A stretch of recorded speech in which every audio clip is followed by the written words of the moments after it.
Today I'm going to share with you about a simple spiritual practice that is absolutely essential in order for you to live your life in a balanced and harmonious way.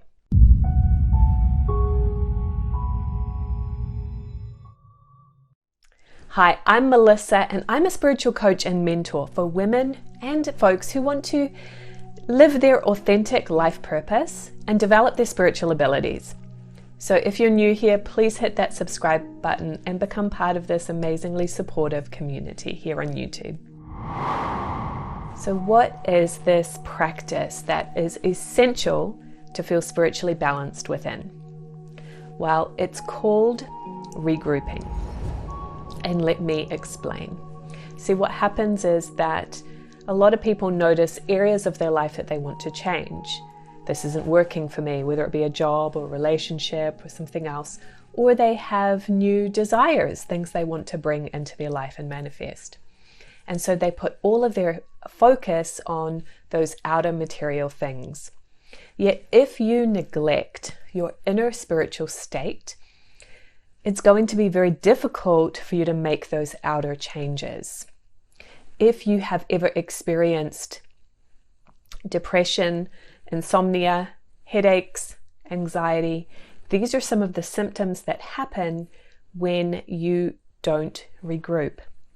So I'm describing this today as a spiritual practice, but actually what it is a spiritual need. We have physical needs for food, health, shelter, but we also have spiritual needs. Some examples of spiritual needs are connection, love, communication, and regrouping is another need. So there's a difference between a need and a want.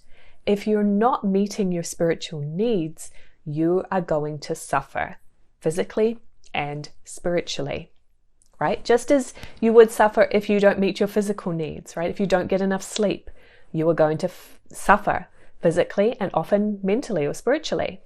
If you don't eat well, if you don't get enough food, you are going to suffer. And it's the exact same way with your spiritual needs.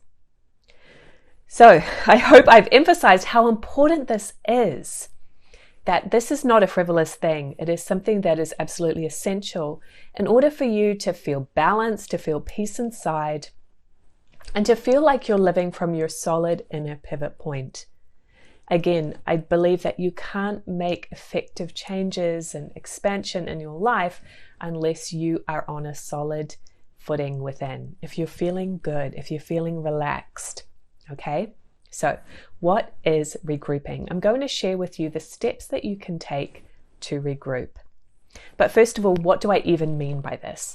So regrouping is the practice of evaluating what you are learning from the experiences that you have. So you are here on planet Earth in this lifetime to learn and grow.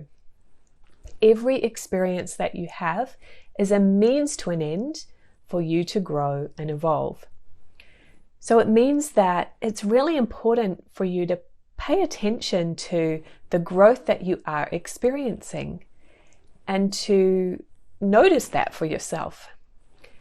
Otherwise, you're carrying baggage with you all the time. If you're not bothering, if you're so busy and overwhelmed all the time and you're just trying to get by, if you're so busy that you're not taking stock of what you're learning, or is this working for me? Where do I go from here?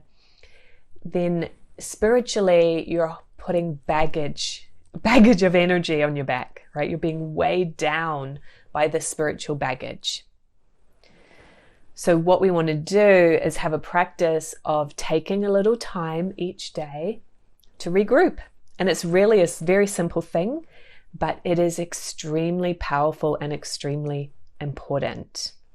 So here's the simple steps that you can take to start a regrouping practice and begin to meet the spiritual need for yourself. Step 1 is to cleanse yourself and your environment. And this is just always a good practice. If you haven't learned the spiritual cleansing technique yet, I've linked it below. You can go to communicatewithangels.com/cleansing. And this is another tool that you can use that's very simple, but it will raise your vibration and allow you to tune in to energy. Okay, so you'll do that first so you're on a good footing. Step 2 is to ask your guides for a key word for the day or for a project that you're involved in.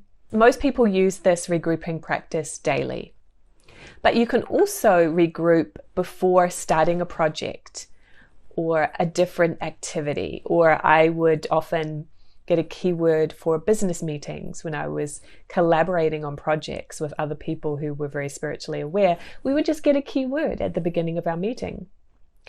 So all you do is you say, guides, give me a keyword, take a deep breath and relax. And I have another video that I'll link beside me that guides you through this process of getting a keyword. So I won't go into a whole lot of detail in this video.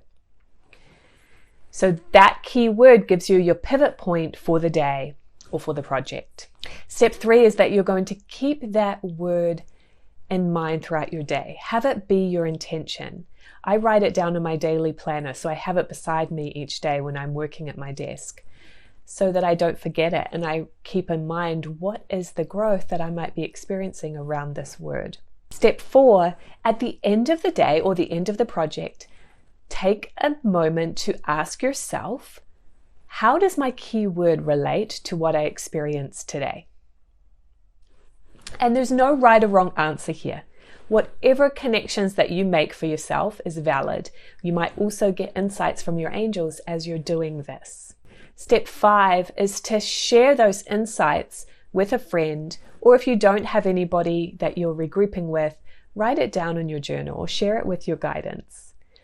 The practice of actually sharing and outflowing is another spiritual need that is so essential. If you're not sharing and connecting with other people enough, if you're keeping to yourself and isolating, you're not meeting the spiritual need for outflow. And by sharing what you are learning from your regrouping, you actually go deeper with the understanding of it for yourself, and you'll probably get more insights as you're sharing. And then step 6 is you can use the following regrouping questions to help you with the process. What did I experience? What did I learn from it? What was my highlight? And what would I do differently next time? So by asking yourself these questions, you are getting the insights and the growth for your spiritual awareness. And I love that last question, what would I do differently next time? Because that's where the growth happens. You can't change the past. There's no point dwelling on a mistake you might have made or perceive that you've made. But you can learn from all of those experiences, whether you perceive them to be good or bad, and take that growth with you into the next experience so that you are continually evolving and growing from everything that you're involved in life. So I encourage you to keep it simple, but start this regrouping practice and let me know in the comments below, how much lighter do you feel as a result of doing regrouping? How do you feel more balance and harmony inside? I've linked another video beside me here that you can watch next that actually goes into a little bit more detail about how to regroup. And it's called the 4 questions you can ask for regrouping. So I've linked that right here. Go ahead and watch that one next. I'll see you on over there.